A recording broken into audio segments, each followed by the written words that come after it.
Bitcoin is sort of in its adolescence, trying to figure out exactly what it wants to be when it grows up and where it actually fits economically compared to typical equities.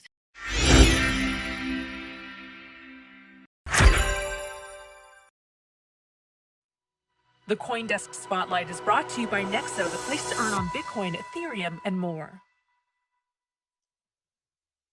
Joining us now to discuss is Michele Schneider, Managing Director of the MarketGauge Group in New Mexico. Hello there, Michele. Always a pleasure having you on. So we did notice that amid this EU vote coming across, Bitcoin start to slide. I wonder how you see that correlation. Well, what's interesting is that Bitcoin has been doing this now for quite some time, where it rallies to a certain resistance level and then backs off to the previous resistance level that it broke out from, and then spends a period of time consolidating. And so one would guess that between 45,000 and 45,500, where it broke out from, is now going to be the support. If historically we're looking back and seeing that sort of happen, which is incredibly orderly when you think about it, considering the volatility that we had in the past in Bitcoin. So you don't think this legislation, this vote, really had to do with the price decline? Oh, no, I'm sure it was a catalyst, just like all of the other catalysts that we've seen for declines. China outlawing, Korea coming in and outlawing, talk in the United States about regulation. All of these things have put a dent in the rally. But what I'm saying is that we see buying coming in by the whales on these dips, because overall, I think most people, at least the big whale people, and if you talk to people like MicroStrategy, et cetera, think that this is all buy opportunities, because at some point, Bitcoin will prevail, even with all of the government attempts to centralize something that is meant to be decentralized. That's right. You mentioned MicroStrategy. They've gotten a $200 million loan in order to buy more Bitcoin. They are a subsidiary of MicroStrategy, run by Michael Saylor, who is a prominent Bitcoin bull. We're seeing a lot of institutional investment, talk from BlackRock, Bridgewater Associates, Goldman Sachs, all wanting to get into crypto funds and whatnot. We also saw this latest inflation report from the Department of Labor. I wonder what you make of this latest print, especially as Bitcoin is considered a hedge against inflation. Is that already priced in, though? One would think that the price would go up. Right. Well, we've actually seen over the last several weeks that Bitcoin is trying to figure out whether it's a risk on or a risk off type asset, whether it's going to follow the S&P or decouple from it.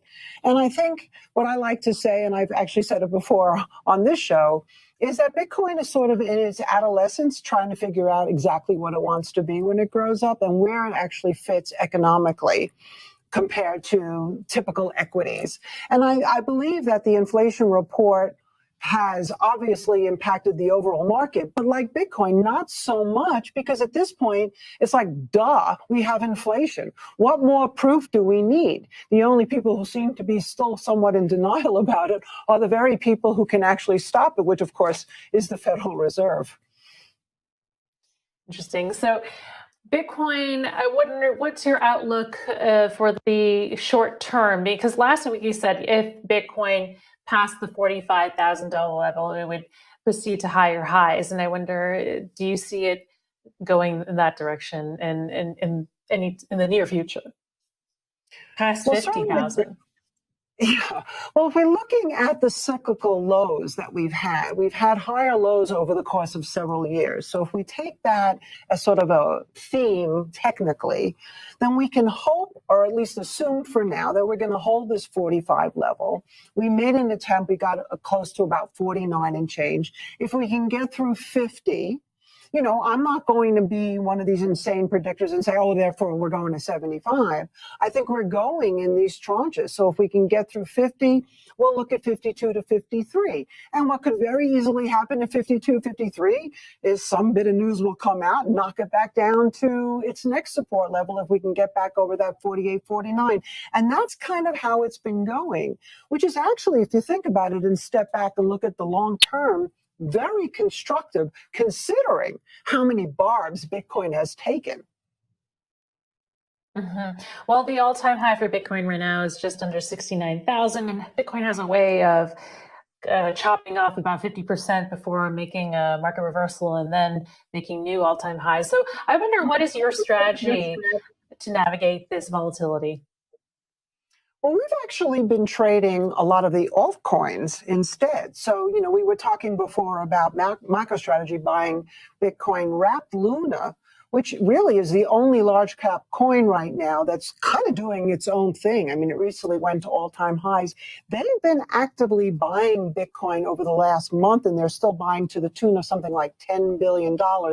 And all of that is really to back their stable coin, which is UST. So that is what we've been trading along with Avalanche and along with Solana.